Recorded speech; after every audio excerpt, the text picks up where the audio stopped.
여러분 안녕하십니까, 진성호입니다.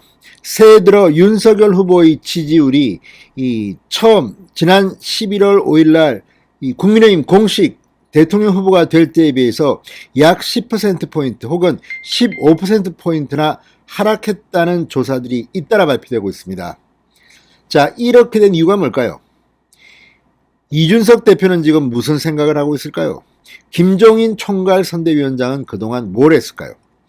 자, 김종인 총괄선대위원장으로 오니만이 한 20일을 끌었습니까? 그리고 마침내 왔습니다. 그리고 이준석 대표는 김종인을 데려오기 위해서인지는 모르겠지만 가출소년처럼 전국을 떠돌았습니다.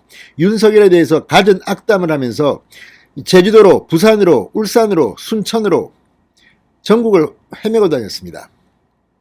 그런데 윤석열 후보가 이 김종인, 이준석이 오고 난 뒤 별로 지지율이 오르지 않고 오히려 떨어지자 이번에는 책임을 돌리려는 듯 이준석이 갑자기 윤석열 선대위를 공격하기 시작했습니다. 자, 지금 윤석열 선대위의 책임은 누가 집니까? 물론 후보가 지겠죠. 그러나 후보 다음으로 가장 책임이 있는 자는 김종인입니다. 총괄선대위원장 1인 탑입니다. 자, 지금은 김종인이 이준석이 부담스러울 겁니다. 매일 나가서 떠들고 다니면서 험담을 합니다. 일주일 넘었습니다. 이준석이 당대표직이 상실된다면 언론들이 이렇게 받아줄까요? 지금 언론들은 특히 이재명, 문재인을 지지하는 그런 성향의 기자들이나 언론들이 있다면 이들은 지금 신이 났을 겁니다. 그냥 이재명 후보 문제점, 대장동 이런 거 보도 안 해도 됩니다. 계속 이준석이 윤석열 선대위에 대해서 뭐라고 했더라. 아, 재밌다. 신재가 어떻고 김민전이 어떻고 이수정이 어떻고 매일 언론들은 지금 국민의힘 내부에서 싸우는 걸 보도합니다. 지금 대통령 선거 기간입니다. 이 모든 책임의 근원에는 이준석이 있습니다. 이걸 파악하지 못하고 제대로 대응 못한 김종인에게 있습니다. 아니, 김종인이 그렇게 웃겨서 데리고 온 임태희 총괄 상황본부장은 지금 뭐합니까? 이런 일이 뭐 하루 이틀 일주일이라면 이해하지만 한 달이 되고 있는데 그동안 뭐하고 팽팽 놀다가 마치 뒤늦게 알았다는 듯이 이렇게 떠들고 다닙니까? 자, 이런 걸 보면 무슨 생각납니까? 역시 사람이 문제다. 자, 오늘 나경원 전 원내대표가 라디오에 출연해서 이런 걸 보면서 이렇게 말했습니다. 어이가 없다. 정말 어이가 없습니다. 아니, 대통령 선거 전 죽기 살기로 붙어도 힘들 판에 전쟁이 터졌는데 지금 안에서 서로 자기들끼리 지금 총질하고 난리가 났습니다. 이게 윤석열의 지지율이 폭락한 이유가 아니고 뭐가 이유겠습니까? 물론 윤석열 본인의 메시지가 잘못된 것도 있겠죠. 그러나 그건 역시 김종인이 책임져야 합니다. 총괄선대위원장이 뭐 했습니까? 뭐가 하나 문제가 생기면 그 원인을 분석하고 그런 일이 안 일어나도록 해야 되는데 그동안 팽팽 놀다가 뒤늦게 지지율이 낮게 나오자 나는 책임이 없다는 듯 이 모든 책임은 김종인, 이준석이 져야 합니다. 그런데도 마치 남의 일 하듯이 이거 뭐 문제가 있네. 선대위 전면 개편. 내가 연설문 메시지 모두 챙기겠다.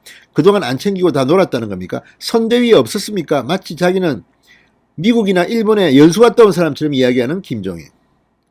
그리고 이준석 계속 이렇게 선대위를 흔들고 선대위에 복귀하니 많이 이걸 가지고 날이 새는 이 윤석열 선대위의 책임을 어떻게 감당할 겁니까? 자, 오늘 의총에서 이준석 아마 봉변을 당할 겁니다. 진성호의 융단 폭격 시작합니다. 이준석 국민의힘 대표를 융단 폭격합니다. 방송에 앞서 아직 진성호 방송에 구독자가 아니신 분은 붉은색 구독 버튼 눌러주십시오. 더 좋은 방송으로 보답하겠습니다.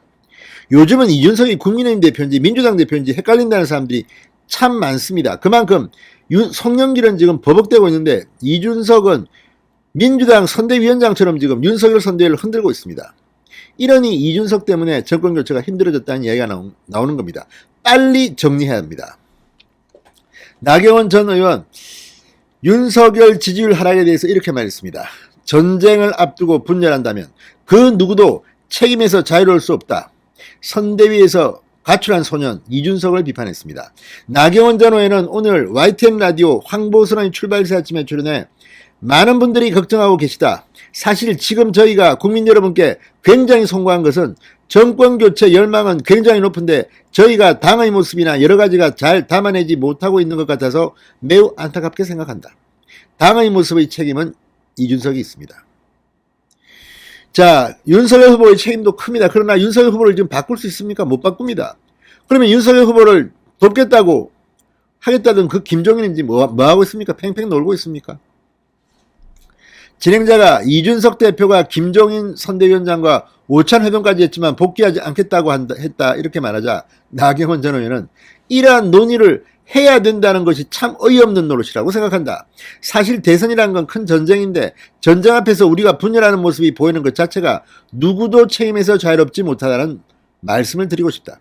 그러니까 지금 이 모양이 얼마나 웃기면 이 지난해 마지막 날 12월 30일 날 김종인 총괄선대위원장이 이준석 대표를 만나서 뭐 선대위 다시 돌아오달라 이런 말을 했는지 안 했는지 모르지만 아무튼 이 자들이 두 명이 한 몸이라고 비판받았는데 많은 작자들입니까?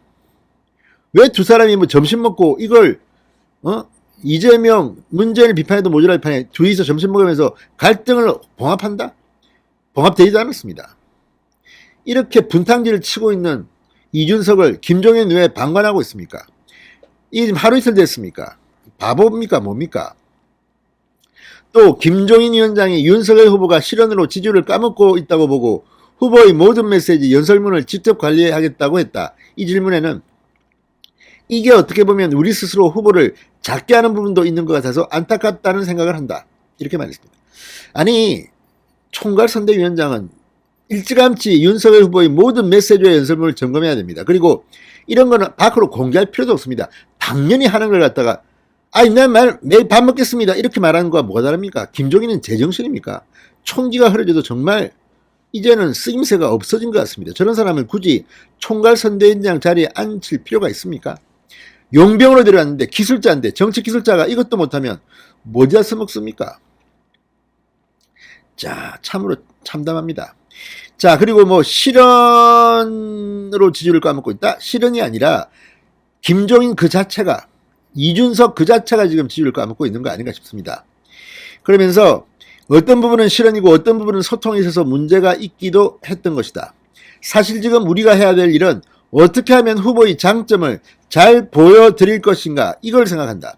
어떻게 후보의 장점 진정성을 잘 보여드리고 소통하게 하는 것 그리고 또 우리 당은 정말 하나가 되는 것 이 두 가지가 중요하다고 생각한다. 이 정답입니다. 이렇게 해야 됩니다. 지금 윤석열 후보 선대위 네 분만 없다면 지금 윤석열이 훨씬 더 높을 겁니다. 그 뒤에는 이준석이 있습니다. 이준석은 지금 후보 교체를 원하고 있는지도 모르겠습니다. 그런 생각이 들게끔 행동하고 있습니다. 아니 민주당 첩자처럼 지금 행동하는 건 아닌가 의심하는 사람들이 참으로 많습니다. 성상납 스캔들 이렇게 해가지고 지금 당의 이미지를 먹칠을 하고 당대표가 지금 매일 자기 변명만 하고 있는 이런 자가 지금 뭐가 도움되겠습니까? 성상납이 진짜인지 아닌지는 가려봐야 됩니다. 그렇지만 이런 정황을 만들었던 이준석의 책임도 과다하지 아니할 수 없습니다. 윤리위는 아예 이준석을 다루지도 않고 있습니다. 이런 썩어 빠진 정당을 국민들이 왜 지지하겠습니까? 부패하고 이런 정당은 지지하지 않습니다. 지금 윤리 기능이 마비됐다는 비판까지 받고 있습니다. 아니 사실관계도 확인 안 하는 국민의힘 이준석은 무슨 상황입니까?